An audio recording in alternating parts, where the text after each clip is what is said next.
حالا گایز بچه‌ها چطوری؟ من تاییدر هستم. خوش اومدین به این ویدیو. قبل از اینکه چیزی بگم لایک، کامنت، سابسکرایب یادتون نره. خب بریم سراغ ویدیو. بچه‌ها امروز میخوام بهتون 6 تا گان برتر بتل رویال بهتون بدم که دیگه بدونین همه رو جر بدین. البته بچه‌ها شاید 10% 15% به گانای بتلتون باشه و بیشتر به سبک بازیتون باشه و اصلا دیگه نمیتونم چیزی بگم.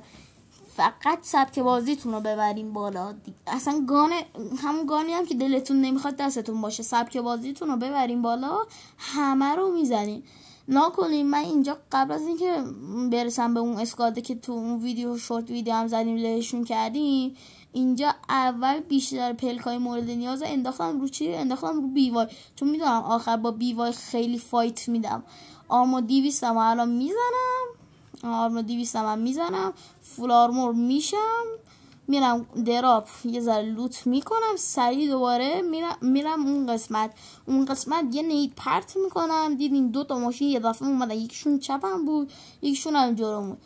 اولیه رو من زدم، دومی و سومی هم که یارم زد، چهارمی هم که خودم زدم و کلا پر از شانس بودم این دست و کلا نسبتا از دستای دیگه تو این دست خیلی بهتر بازی کردم. وقتا این اسکادر که فرستادیم لابی یه اسکاد آخرم بود که یا شماره 1 و شماره 2 رو جر داد و منم و شماره 3 اونم رفت که دوستم بودم رفت یکیشون رو زد، فینیشش هم داد. من تک بسه موندم با یه HS دراپ همه‌شون رو فرستادم لابی. اون قسمتشو نتونستم بذارم، خداییش وقت نمیکنم بذارم به یه دلایل، تنبل نیستم. نکنین صدا تیر اومد رفتم، بعد یه دفعه 2 تا ماشین اومد به خاطر یه صدا تیر. 2 تا ماشین اصلا نفهمیدم چطوری اسکاتشون رو فرستادیم لابی. ماشیناشون هم از این 2 سرنشینا بود. یه بعد جز از این دو تا هم بکم بودن دیدین دمیجم کردن. الان دیگه فایت واقعی شروع میشه ولی مشکلشون خیلی بد بود، این که دونه دونه دمیج میکردن. مثلا شاید یارشون بهشون گفت کیل منه ندزدیشه، من همین دمیجم نمیکردم و مشکلشون این بود. این یارو هم از بک افتاده بود دنبالم ولی چیز نمیکرد، با بیوای داشت میزد. اگه با انفورش میزدم درجا همونجا منو میکش، یعنی میشد وای تاها کشته شد، اما نشد. بچه الان که بهتون دادات‌ها نشون میدم بچه ما کلا یه SMG داریم که اون SMG هم میشه گان متای سیزن و SMG. بچه SMG بهتر از فنک نیست میدونین و بیشتر جاها اگه با دیفنده بازی میکنین جای صاف باشین. خب بریم سراغ لودات. بچه این فنکمونه که راحت وانشاتیه میزنه لهش میکنه با یه خشا.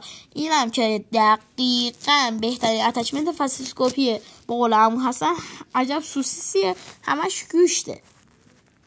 خب الانم بتونم بهترین گان دور زدن بهتون نشون میدم که ایکی چرا نیست. ایکی چرا واسه تست رفتم که خدایش هم خوب میزد رنج دور رو یه ذره، ولی به پای اوده نمیرسه. نه کنین دست پیش داشتم باش تست میکردم بدک نمیزد، خوب میزد ولی به پای اودنی که الان واسه تون رنج 97 رنجش واسه تون میذارم جلوتون نمیرسه.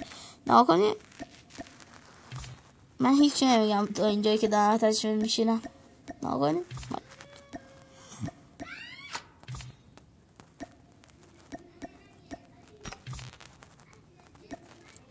بچه نگاه کنین اینجا پرک لانگ شات اگه نندازین که اصلا فقط به پرک لانگ شات و این مازلشه میدونین و همینه و فقط یه دونه خشاب چتایی میندازین روشو.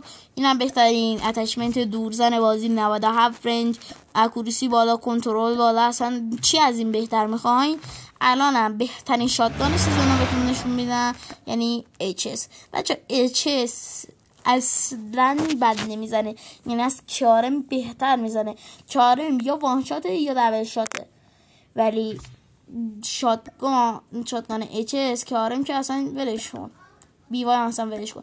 HS 90 حداقل 5% مواقع وان شات میکنه و بقیه‌اش یا دبل شات میکنه یا 3 شات میکنه که شاید هم کارم 4 شات یا 5 شات هم بکنه. میدونی الان اینجا همش بهم درخواست میداد یارو هنگ کردم میخواستم برم رو چی.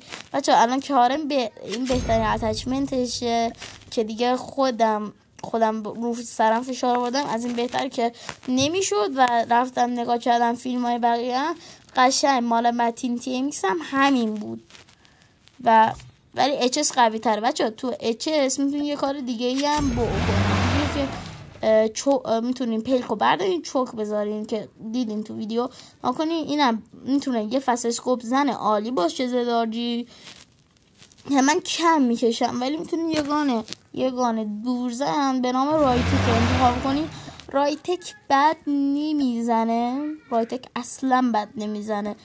نکنین رایتک ای ما رو انتخاب میکنم الان و یه اتچمنتی واسه تون میچینم پرکوپرا خودم ولی 116 رنج میده، یعنی بیشتر از اودنی که چیدم میره.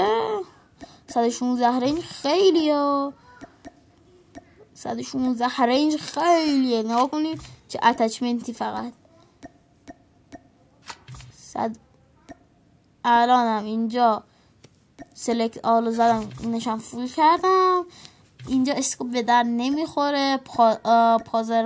پازل بود دیگه. مازل هم به در نمیخوره. مازل رو که دیدین گشتم بینشون، فقط یه مازل به درد میخوره، اونم مونو ایکس سوپر سور بود یا یه چیز دیگه. نه موبیلیتیش بردم یا یه چیز دیگه گذاشتم. الانم ببینیم چی کارش میکنم. 106 رنج کنترلم رو اکوروسی آوردم بالا، رنج آوردم بالا، موبیلیتیشو آوردم پایین چون قرار ما از راه دور بزنیم. ولی بچه‌ها خودم زداجو گذاشتم و رسیدیم به بهترین گان همه کاره این سیزن، یعنی آقام AK 117. بچه‌ها تر از کیلومتریکه و خداحافظ. بای.